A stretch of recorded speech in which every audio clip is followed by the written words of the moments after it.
오늘 말씀은 다윗이 하나님 보시기에 합한 삶을 살았지만 그 중에서 이제 한 가지 오점으로 나와 있는 이제 두세 번의 오점이 있었는데 그 중에 하나가 이제 인구조사의 모습을 이야기합니다.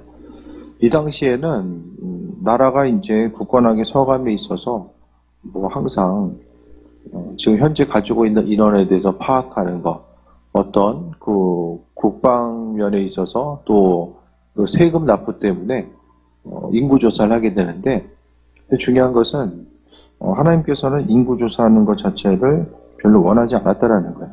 인구조사라면은 눈에 보이는 이런 보여지는 것은 합당한 것처럼 보이지만, 하나님 보시기에는 이스라엘 민족들이 항상 주인 되신 하나님, 그분의 도우심과 인도하심을 통해서 나라가 움직이고 나아갈 것에 대해서 원하셨음을 보게 됩니다. 오늘 사탄이 일어나서 이스라엘을 대적하고 다윗을 충동하여 이스라엘을 계수하게 하니라라고 합니다. 근데 눈에 보이기에는 그냥 마땅한 것 같은데, 오늘 이 일을 계수한 것에 대해서 사단이 충동질해서 이와 같이 이루어졌다라고 말씀하고 있습니다. 삶의 순간순간 우리가 하나님의 지혜를 가지고 나아가야 되는데, 그 지혜가 없음으로 인해서 이 세상 가운데 또 고난과 어려움을 경험할 때가 또 많이 있게 됩니다. 하나님의 백성으로서 그분 바라시고 원하신 온전한 삶을 우리가 살아가야 되는데, 그러니까 세상 보기에, 세상적인 관점을 통해서 보기에 이 일이 정말 옳은 것인가 아닌가, 그것에 대해서 판단하기 이전에 먼저는 하나님께서 주시는 지혜를 가지고 내 눈앞에 펼쳐진 그 일들을 바라봤을 때에 그것이 옳은 일인가 그런 일인가에 대해서 분명히 인식할 수 있어야만 합니다. 사람이 지혜가 없음으로 인해서 여러 가지 혼란과 어려움을 경험하게 되는데, 다윗이 요압과 백성의 지도자들에게 이제 이야기합니다. 가서 부에사바에서 단까지, 북쪽 끝에서 남쪽 끝인 단까지, 북쪽 끝인 그 단에서 남쪽 끝인 부에사바죠. 이스라엘을 계수하고 돌아와서 보고하여 수요를 알게 하라. 도대체 인구수가 얼마고, 또 그것을 통해서 전쟁이 났을 때에 참여할 수 있는 그 성인의 남자 수가 얼마큼인지에 대해서 그는 알고 싶어 했습니다.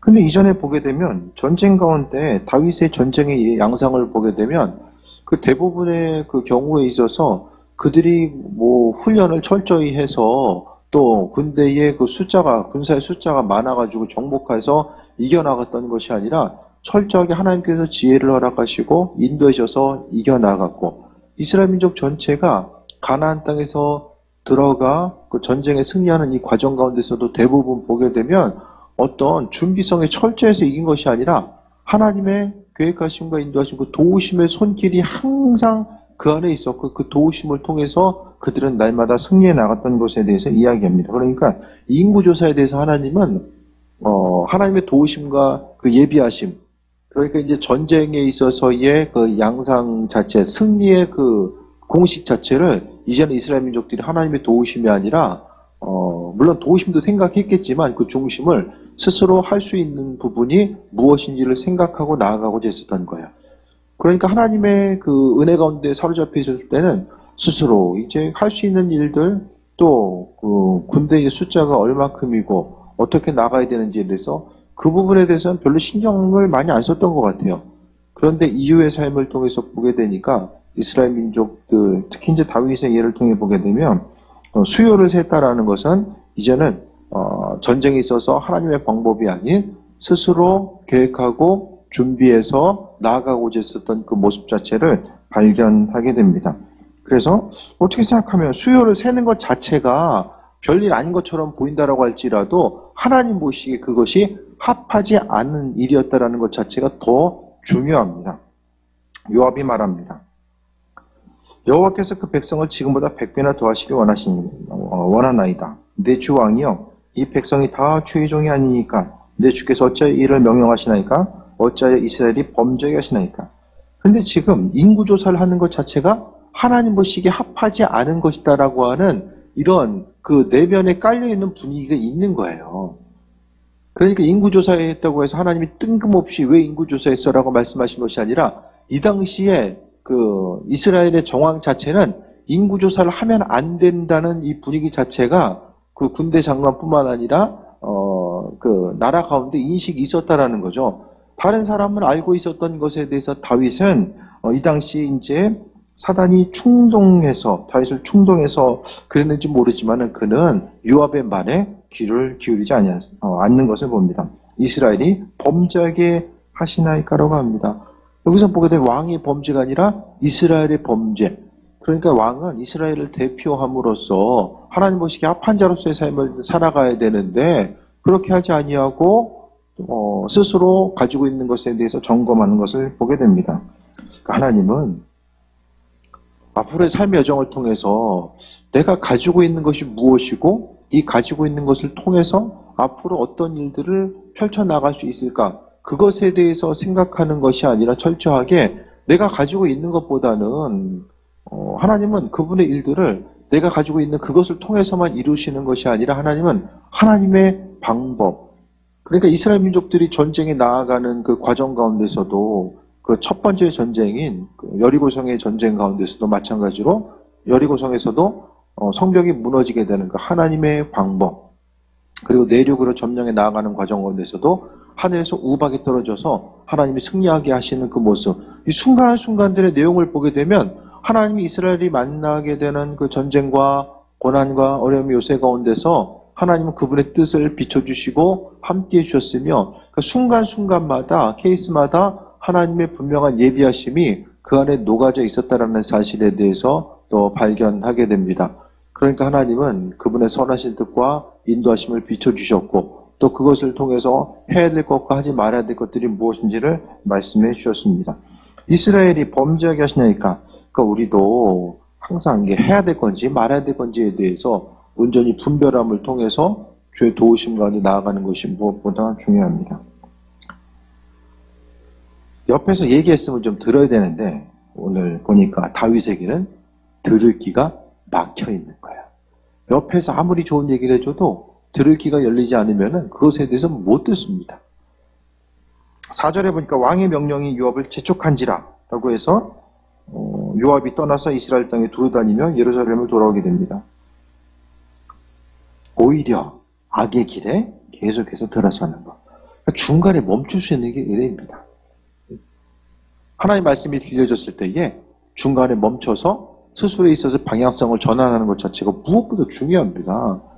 그런데 그 지혜가 없으면 끝까지 가보는 거죠. 아닌 거 알고 있음에도 불구하고 아닌 줄 알면서도 어떻게 되겠지라는 생각을 가지고 계속해서 움직여 나아가는 것 자체가 또 환난과 어려움의 요소로서 다가오게 됩니다. 인구조사를 보니까 이스라엘 중에서는 110만 명, 유다 중에서는 47만 명. 북이스라엘이 10지파가 거의 속해 있었잖아요. 그러니까 항상 인구수도 많아요. 그리고 지역 자체가 물이 있고 나무가 있고 또 자연 환경이 그래도 좋았기 때문에 항상 인구수 또 가지고 있는 자원 자체는 항상 풍성하게 나타나게 됩니다. 근데 요압이 왕의 명령을 마땅하게 여기지 않아서 레위와 베냐민 사람은 계수하지 않았다라고 언급하고 있습니다. 그러면서 7절에 하나님이 이 일을 악하게 여기서 이스라엘을 치심해라고 합니다. 중간에 돌이키지 못하면 하나님 다 보고 계셨다가 돌이킬 수 있는 지혜가 없으면 사람이 좀 하나님의 징계. 그러니까 하나님은 우리의 삶이 잘못된 방향으로 흘러가고 있을 때는 몇 번 경고의 말씀을 주실 때가 있어요. 그 경고의 말씀이 다양한 방법에 의해서 들려지거든요. 기도할 때나 또 설교 말씀 시간이나 주변 누군가를 통해서 하나님 말씀이 우리에게 분명히 들려지게 됩니다. 그런데 그 주님의 말씀, 나를 향한 주님의 말씀이 때로는 좀 기분 나쁘게 들릴 수도 있고 좀 이해되지 않는 방향으로 이렇게 들릴 때도 있거든요. 하지만은 그 순간순간 하나님의 그 선하신 뜻과 그 말씀 자체가 무엇인지에 대해서 깨달아 알게 된다면 우리는 선한 일꾼으로서의 삶을 살아갈 수 있게 되는데 하나님께서 보시기에 그 중간에 멈추지 않으니까 악하게 여기사 이스라엘을 치신 것. 그러니까 왕이 잘못했는데 이스라엘 전체를 치게 됩니다. 다윗이 심적인 고통이 있었겠지만은 그 화살 자체가 이스라엘 민족 전체로 향하게 돼요.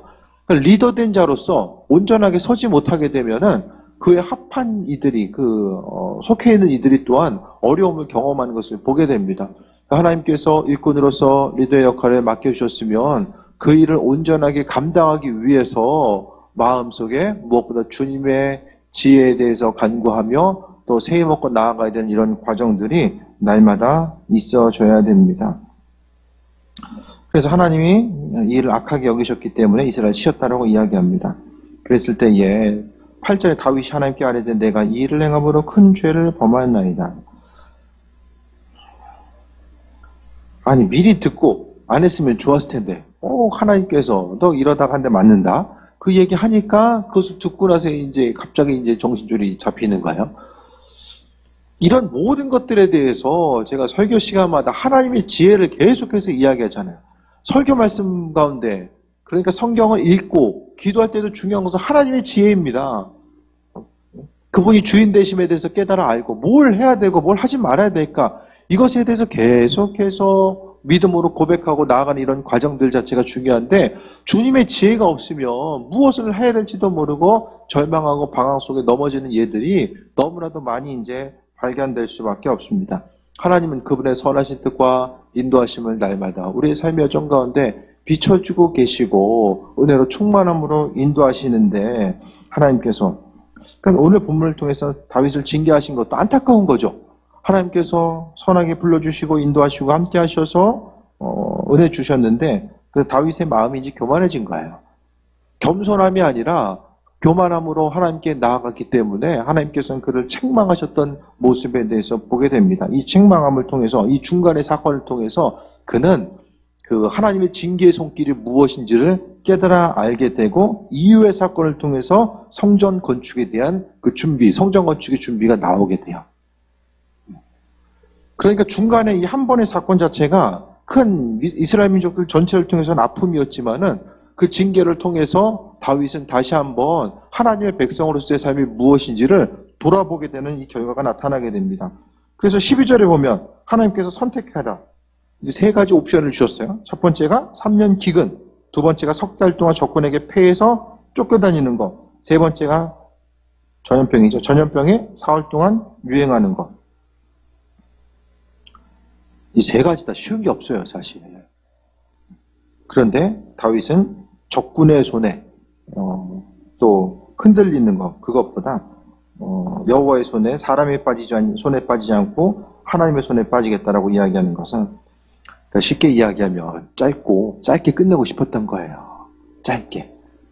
3년 기근 있으면 여기 보게 되면 이 14절을 통해 보게 되면 전염병을 통해서 이스라엘 민족들의 7만 명이 죽게 됩니다. 3년 기간이 있으면 훨씬 더 많은 사람이 죽었을 거예요. 3년 동안 기근이 들었을 때는 뭐 석 달 동안 적군에게 패해서 쫓겨다니는 거. 그러면 석 달 동안 패해서 이게 전쟁이 3개월이 아니라 석 달 동안 패해서 쫓겨다니는 것만 3개월입니다. 그러니까 전 국토가 초토화되는 거예요. 예루살렘 성읍이 이제 적군의 손에 넘어가게 되고 초토화되는 거죠. 여기서는 아마도 그 다윗이 제일 견딜 수 없었던 것이 예루살렘이 무너지는 것. 그것에 대해서 아마 그는 용납할 수 없었을 거예요. 아마도. 왜? 하나님께서 허락하신 약속의 땅. 그 약속의 땅이고 약속의 땅 중에 땅이죠. 나중에 보게 되면 이 장소가 어떤 장소입니까? 여러 가지 이제 의미성이 있잖아요. 하나님의 백성으로서 삶을 살아감에 있어서 이제 그 아브라함이 그 이삭을 번제로 드리려고 했던 장소이고 또 하나님의 그 인도하심과 임재하심의 그 의미성이 풍성한 그 장소 예루살렘. 그러니까 예루살렘은 상징적인 의미가 있어요. 하나님께서 허락하신 은혜의 장소이고 그 도우심과 인도하심이 풍성했던 자리로서 나타나게 됩니다. 결국 7만 명이 죽게 됩니다. 다윗이 한번 선택을 잘못한 것으로 인하여서 7만 명이 죽게 되죠. 7만 명의 죽음의 사건은 다윗의 마음속에 뼛속 깊이 어려움의 요소로 다가왔을 것입니다.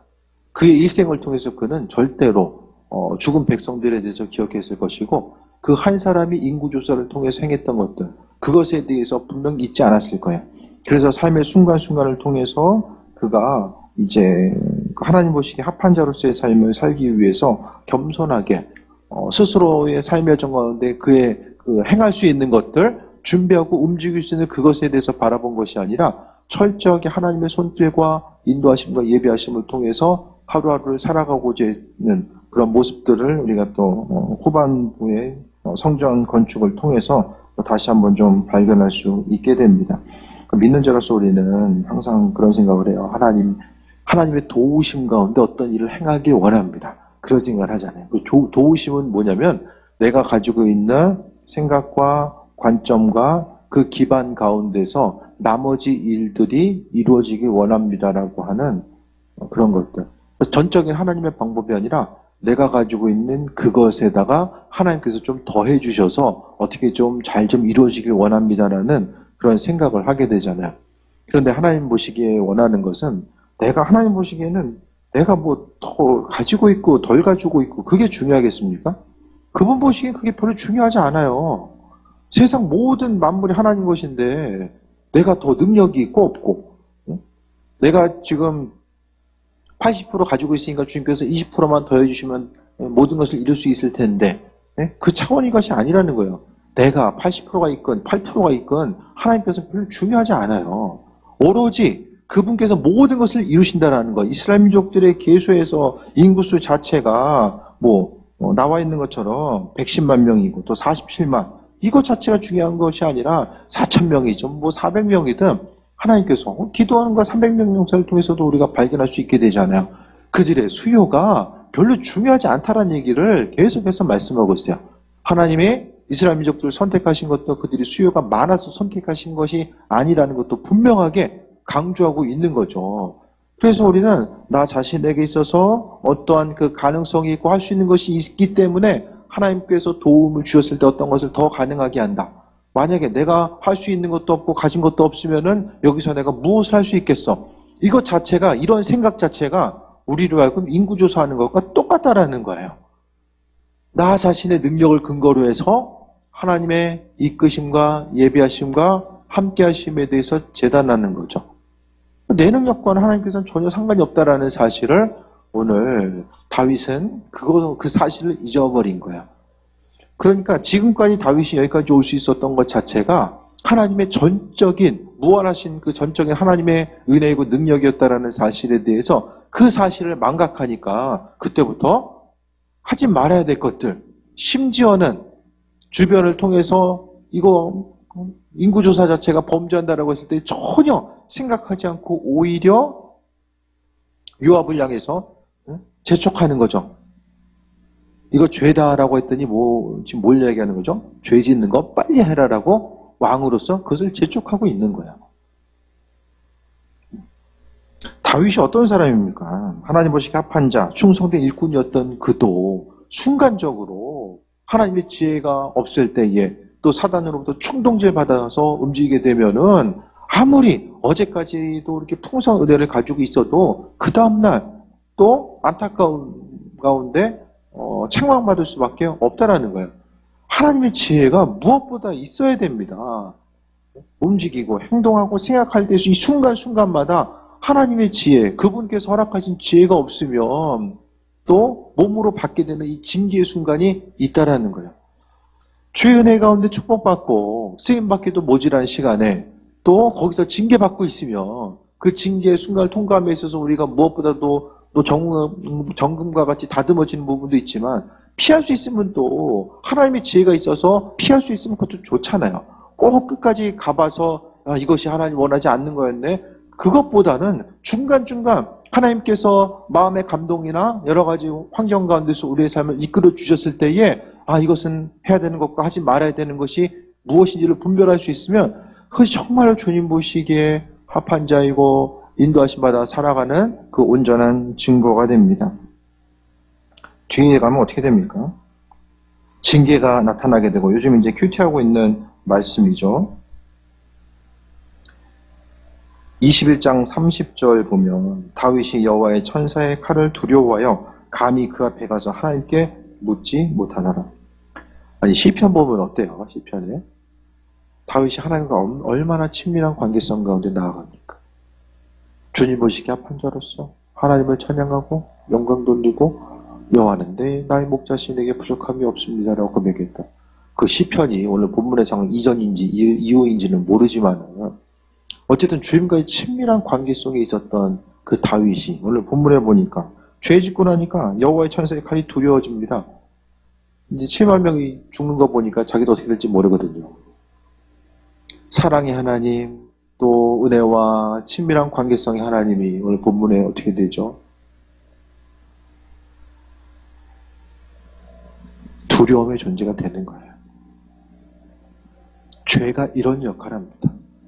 하나님과의 관계성을 파괴하고 그 친밀했던 이 관계성이 죄가 들어옴으로 인하여서 천사는 하나님 대리이잖아요. 오히려 두려움의 존재가 되는 거예요. 삶의 순간순간 모든 일들 가운데 하나님과의 관계가 깨지면 전부 다 깨지고 무너집니다. 남는 것이 아무것도 없어요. 관계 깨어지면 다 무너집니다.